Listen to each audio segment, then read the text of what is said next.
The Signal Oil Program. Yes, the Signal Oil Program. The Whistler.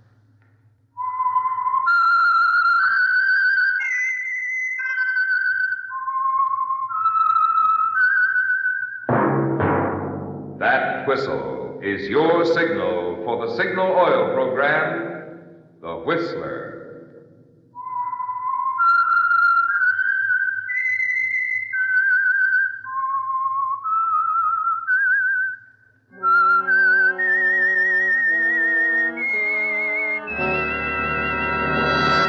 I am the Whistler, and I know many things, for I walk by night. I know many strange tales, hidden in the hearts of men and women who have stepped into the shadows. Yes, I know the nameless terrors of which they dare not speak. Friends, here's some exciting news. The latest Hooper ratings show that in the last 2 months, the listening audience of The Whistler has increased by more than 50%. Yes, sir, 50%.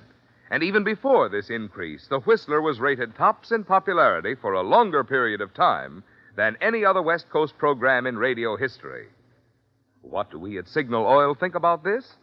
Well, naturally, we think it's wonderful. And we want to say thanks to our regular audience and welcome to all you new listeners. And remember, friends, Signal gasoline is tops, too. And now, the Whistler's strange story. Last Curtain. The company's engagement at the Opera House in Los Angeles had 2 weeks to run. But Oriane Donati, whose beautiful voice was largely responsible for the success of the tour, had other things on her mind. Oriane was no longer thrilled by the curtain going up. She was not new to the music world, and moreover, when she allowed herself, she could feel the years inside. She didn't allow this often, of course, and certainly it was not being displayed at the moment. With Charles beside her, quietly reassuring her, Oriane found it a simple matter to face the anger of the impresario, Giulio Cassini. Have you lost your mind, Oriane? You cannot just tear up a contract. I'm protected by the law. Law. There is only one law I recognize. I do as I please, and I will not desert my Charles. And why should you, my dear? Do marry Charles, but remain with us for the season at least. Please, cara It mia. is impossible. Charles will not hear of it. We are both desperately in love. Am I right, my darling? Yes, you're quite right, Oriane. Oriane, please, Sorry, reconsider. Julio, my mind is quite made up. Come, Charles. Let's go someplace where we can be alone. By all means. All right, play your games, but if you want my advice, It was rather unpleasant, dear. Julio, he only thinks of the money he will lose. Enough of him, though. Do you really love me? Don't you know? Yes, I suppose I do. That was nice, darling. Now I must go to my dressing room. Can you amuse yourself for a little while? Yes, but do hurry back.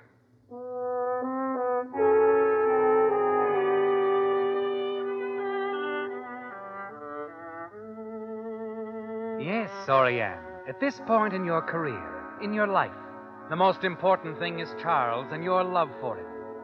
You're thinking about this, aren't you, as you sit down before the mirror in your dressing room? Mama. What? Mama. Oh, Felice. How often have I told you not to call me Mama? Oh, Mama. What am I going to do with you? Oh, tell me, how are you coming along with your voice? Very well. Professor Gresby is pleased with my progress. What are you up to now? I've just finished Faust. I'm to take up Martha next. Oh, Martha, lovely. You know Mr. Cassini has a great hope for your future. Do you enjoy your work in the chorus, darling? Very much. But, Mama, how long must this pretense go on? Now, Felice, my baby, it will be over sooner than you think. I am going to be married. Married? Yes, cara mia, to a very fine, handsome, rich man. We shall all three of us be very happy. Oh, Mama, when? Soon, Felice, very soon. Now, child. Yes? 8,000 pardons, my lady, but if you have the time, I should like a word with you. I am very busy, Pepo. But, young lady, you run along now. I hope the advice I have given you will help you to amount to something. Oh, it will, Madame Donati. And thank you. Well, what is it, Pepo? Please, Madonna, is it true what they are all saying? That you are leaving us? Being married? Yes, it's true. Oh, no, my lady, no. You must remain. The opera needs you. The opera? Go away, old man. Go to your world of props where you belong. You fatigue me. Oh, you grieve me, Madonna. True, I am without physical grace and beauty, but, oh, please, in my heart there is love. Love? Love indeed. Go away, buffo. Go down to your room where you belong and stay out of my life. Stay out of what does not concern you.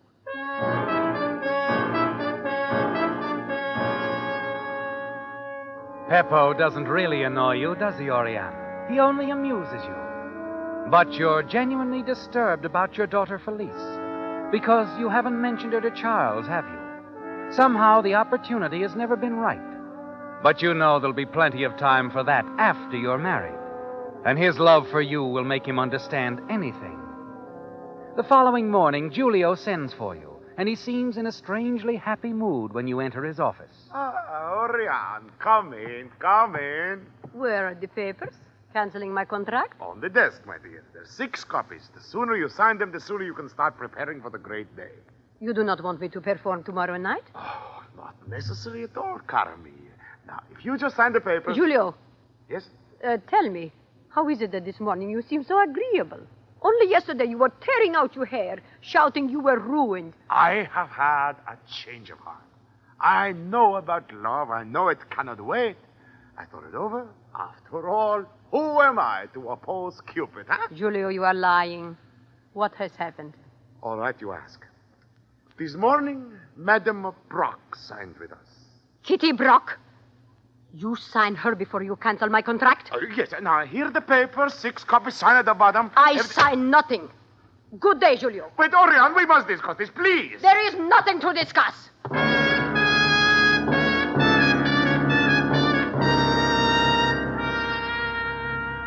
The thought that Giulio has taken you at your word about leaving the company infuriates you, doesn't it, Oriane? That he would sign someone else before you've even given the final release on your contract.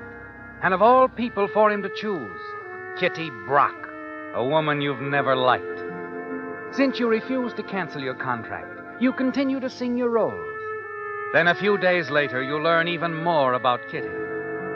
It's during a lull in the rehearsal while you're standing in the wings that Peppo, the property man of the company, whispers the unpleasant news in your ear. My lady. Huh? You?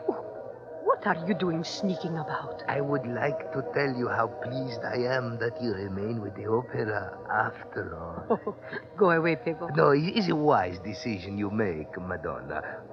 That Porco, he's not worthy of you. Porco? How dare you speak of my beloved in that manner? Go about your business, wretch. I must sing in a moment. Yes, my lady, sing. Give your love to music. Do not waste it on him who deceives. Deceives? I speak the truth, my lady. It is him whom you would call husband that deceives you. He has been seeing her these past weeks. I know. I followed them. Her? Who? Speak up. It is the other. The one with the voice of a goat. Kitty? Oh, no. Peppo, if you speak falsely, I kill you. No. I speak the truth. Please. Even now, this very moment. Look. The 3rd box to the left. They're together. Oh! Do you see, Madonna? They are not looking down at the opera. No, indeed. They look into each other's eyes. No. They are in love. Oh, is it her design to make me out a fool? To take all that is mine? No. Oh, no, I shall not let her do that.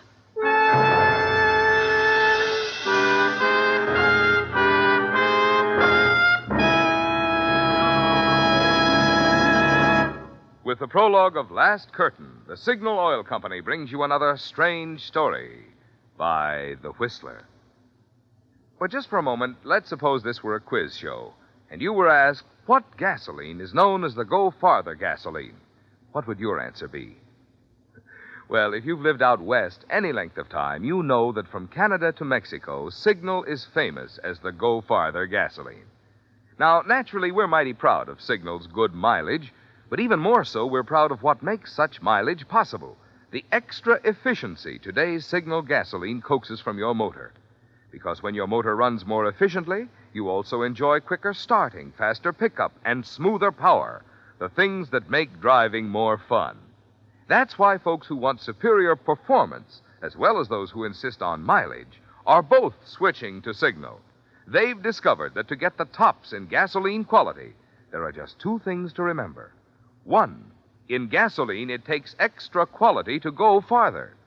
And two, Signal is the famous Go Farther gasoline. And now, back to the Whistler.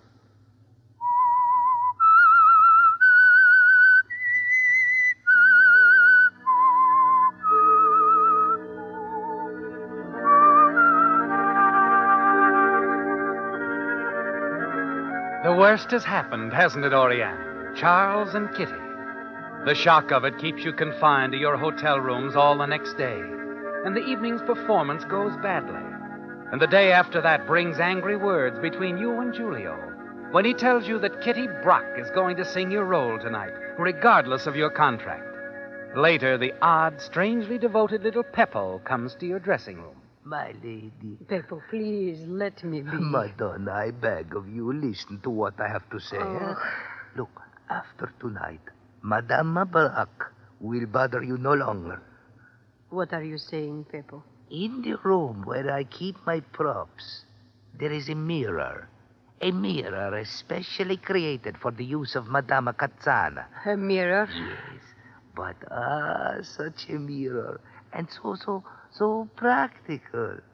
You see, it was purchased for Madame Cazzana nearly 20 years ago by a man who was madly in love with her and very jealous.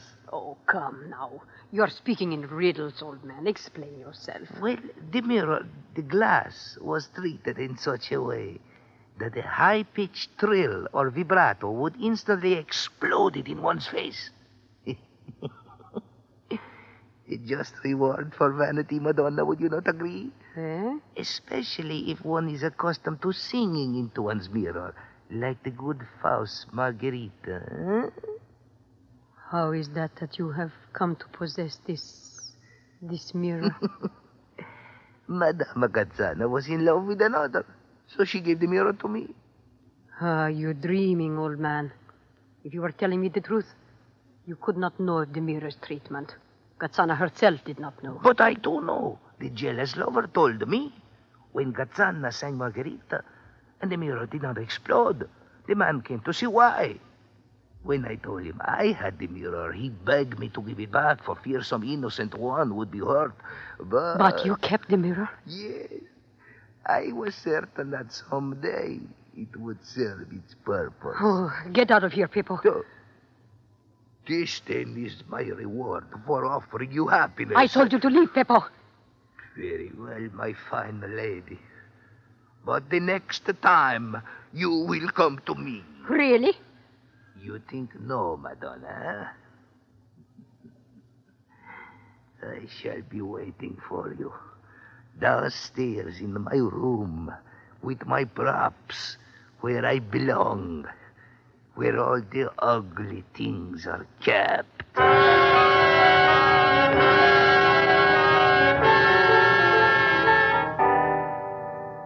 You know in your heart there is only hatred for Kitty Brock, don't you, Oriane? And you wonder why you failed to take advantage of Peppo's offer. The more you think about it, the more you're certain Peppo told you the truth. The principle of shattering glass by vibration has been known for more than a century. And now you've sent him away, the only one who could help you. As you leave your dressing room and start down the circular stairway... Orion! Oh, Charles. Orion, where have you been? I've tried to reach you. Charles, you have to excuse me now. I must see Julio. Oh, wait, it's important. I have something to say to you. Well, all right, but do hurry. I hardly know how to begin. It's rather difficult to... Charles. What is it? Orion, I must ask you to release me from my promise. Release you. Orion, please don't hate me. So it's true. The Brock woman, is it? Yes. Yes, it happened all at once. It was sudden, overwhelming. Well, neither of us could help it. Oh, Charles, you fool! Wait.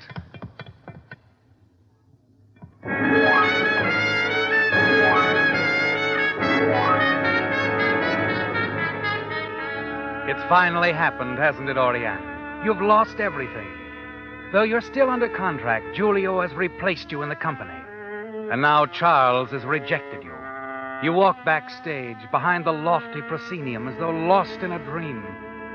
As the hours pass, you can concentrate on only one thing, one person, Kitty Brock. She's the cause of it all, isn't she? Then in the distance, you hear the chorus rehearsing for tonight's performance of Faust. Concealed behind a flat, you watch your daughter Felice as she sings, so young, so alive. Then another voice becomes audible. Kitty Brock rehearsing your role, the role of Margherita. Her voice taunts you, doesn't it, Oriane? You begin to tremble with rage, and then a thought flickers through your mind. Jewel song. Margherita gazes into a mirror. A mirror.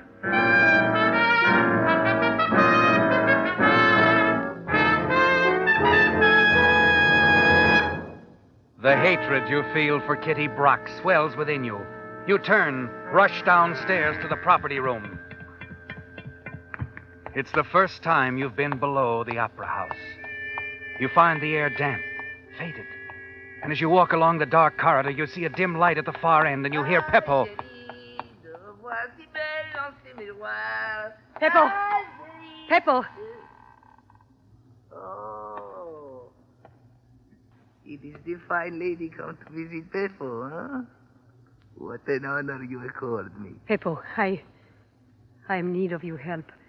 I have no time to lose. I must have the mirror. Peppo, please give it to me. A moment. For what reason do you want it? For what reason do you think? The Brock woman. She has robbed me of my fiancé, my position, everything. Everything, my lady? Or is it just that she has robbed you of your lover? Are you going to give me the mirror? Yes, I will give you the mirror. Take it. Thank you. And then now, Peppo. Yes? You leave the building and stay away until after the performance tonight. Oh, but Madonna, Mr. Cassini, what will he say? When he asks me, what shall I say? You were called away suddenly. Somebody in the family was ill. Anything, I don't care. It will be safer. If you are not here, they cannot blame you. An accident. Someone picked up the wrong mirror by mistake. Yes, I understand. Yes, I will go immediately. You watch Peppo back out of the room, twisting the tattered cap in his hands. The moment he's gone, you pick up the mirror. Quickly, you slip it under your wrap and hurry to your dressing room. You put in a call to Union Station, reserve a compartment on the late train to New York. Moments later, you're backstage, to the left wing, where the garden sequence paraphernalia is set and waiting. You hurry to the jewel box on the table. Quickly, you remove the mirror from the box. Replace it with the deadly one you got from Peppo. Yes, Oriane. In a fraction of a second, the deed is accomplished.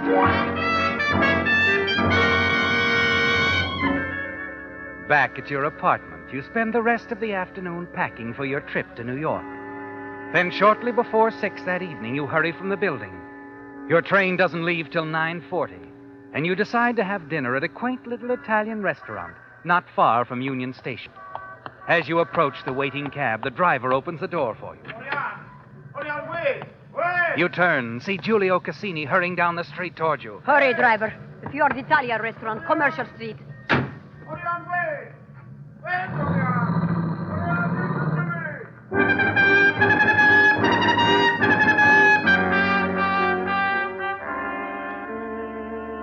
You're relaxed, aren't you, Oriane? Hours later, as the train pulls out of the station, you lean back in your chair. Give yourself up to the slow, hypnotic rhythm of the wheels on the track. Wheels that every moment take you further away from the opera house, where the performance is now in progress. Suddenly, a picture flashes through your mind. The opera. Kitty Brock and the Jewel Song. You can see her now, can't you? Singing into the mirror. You can almost hear the high-pitched trill and then the glass shattering.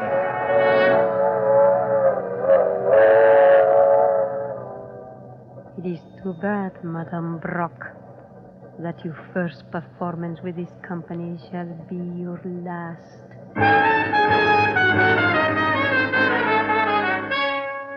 About 10 o'clock, you step out of your compartment, start down the narrow corridor toward the club car, and then suddenly your ears become alert. Your brain starts spinning wildly as two voices emerge from a compartment up ahead. Oh, come along, darling. That's Kitty Brock's voice. What is she doing on this train? A moment later, you see her step into the corridor, followed by Charles. You stand there dumbfounded, unable to move, unable to think. Kitty, don't you think we ought to wire Julio? When we arrive in New York, we'll be soon enough. Do you think he'll be mad because we eloped? Missing the performance tonight, I mean. He'll be furious, of course. But who cares? I doubt very much if Orion will ever sing for Cassini again. Yeah, that's true, I suppose. Well, it's Felice. She's quite good, you know. Felice? Who is... Orion's daughter. You didn't know. Felice. Felice. Oh, no. Oh, but Felice will have to sing. She's the only one left who knows the rules.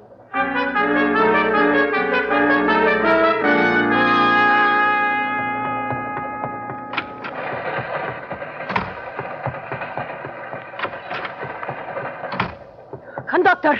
Yes, ma'am? I must get off the train immediately. You must stop. Oh, I'm sorry, ma'am. I've got to get back to Los Angeles. Well, we'll be in Pasadena in a few minutes. You can get off there, take a cab. What time is it now? 10 minutes after 10, ma'am. All right. I get off at Pasadena.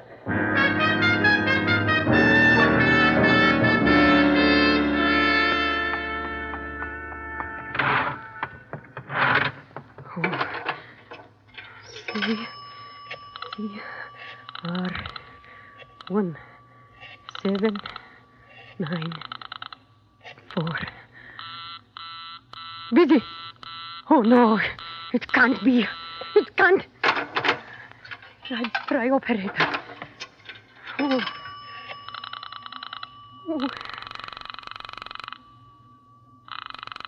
Who was keeping the operator? Operator, I'm trying to reach Creston 1794, but I keep getting busy signal. Will you check that for me, please? That is a toll call, madam. Oh, hurry, it's important. The number is Creston 1794. Yes, do hurry. One moment, please. Oh. Really? Was taking her so long? Operator! I've got to reach Felice. Hello? Yes, operator. Creston 1794 has been reported out of order. Out of order. I'm sorry if you'll place your call later. But it's important. I must get through somehow. Please, is there anything you can do? I'm sorry, the line is out of order. Oh!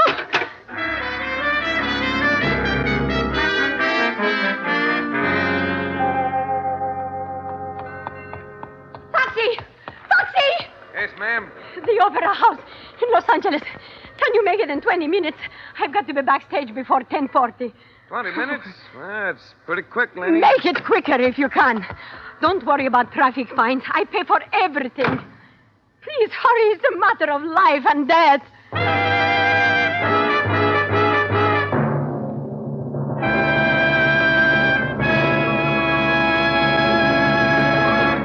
The Whistler will return in just a moment with the strange ending of tonight's story. Meantime, a brief weather forecast. No, I'm not going to predict just how cold it's going to be or how often. But this much I do know. The kind of weather we're likely to have during the next couple of months is tough on car batteries.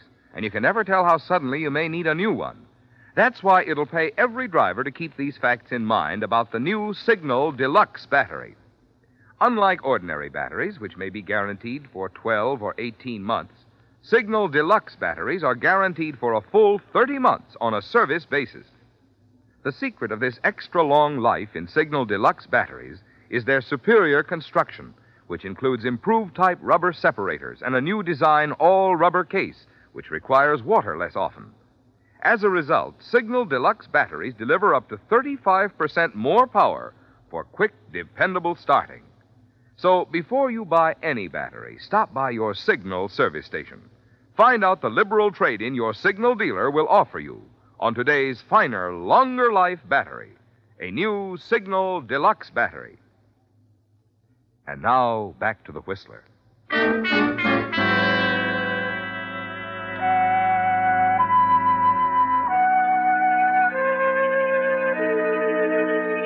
It's a race against time, isn't it, Oriane? The minutes tick away, precious minutes.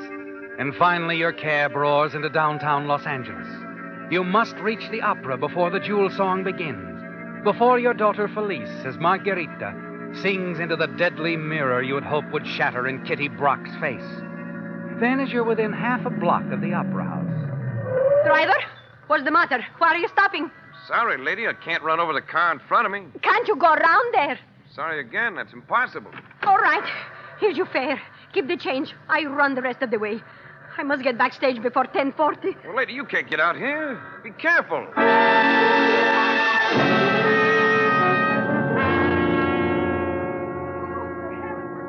A small crowd had gathered near the opera house, stunned by the news of the tragedy. They saw Giulio Cassini slip out the side entrance with Felice Donati. They watched the sobbing girl, a handkerchief covering her face, being assisted toward the waiting ambulance. Now, my dear, everything will be all right. Please, let us through. Here, let me help you, please. See, Julia, Now, take it easy, Felice. Now, we're all right. Please.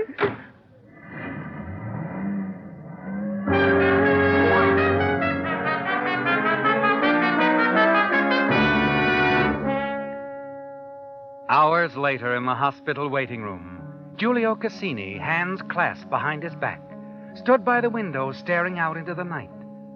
The room was quiet except for the gentle sobbing of the woman who sat nearby. Giulio turned, placed his hand on her shoulder, and then a door opened softly. A white-clad figure stepped out into the hall and approached them. Doctor? Doctor, how is she? Mr. Giulio Cassini? Yes. Will she be all right? Well, she'll pull through okay. But her face was cut quite badly by the glass. Oh, may we see her now, Doctor? This is Felice, Doctor, the injured lady's daughter. May we go in? For a moment, yes. Come along. Thank you. Come along, Felice. Mr. Cassini. Yes. Do you know how this accident happened? Well, according to the cab driver, Oriane jumped from her taxi, started to run toward the opera house, saying she had to get there before 10:40. She did not see the car approaching. 10:40? Yes, that is just the time when the jewel song starts. And that's when Beppo rushed onto the stage, stopped the show. He grabbed the mirror from me and broke it into 1,000 pieces.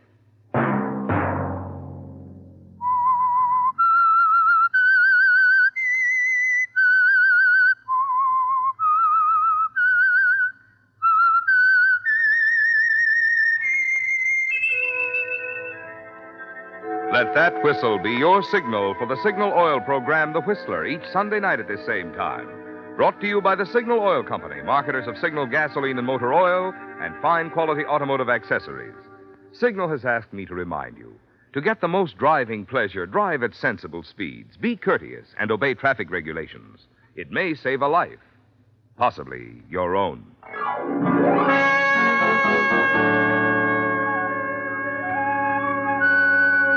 Featured in tonight's story were Jeanette Nolan and Mary Kroger. The Whistler was produced and directed by George W. Allen, with story by Frank DeFelitta and music by Wilbur Hatch, and was transmitted to our troops overseas by the Armed Forces Radio Service. All characters portrayed on the Whistler program are fictional. Any similarity of names or resemblance to persons living or dead is purely coincidental. Remember, at the same time next Sunday, another strange tale by The Whistler. Marvin Miller speaking. This is CBS, the Columbia Broadcasting System.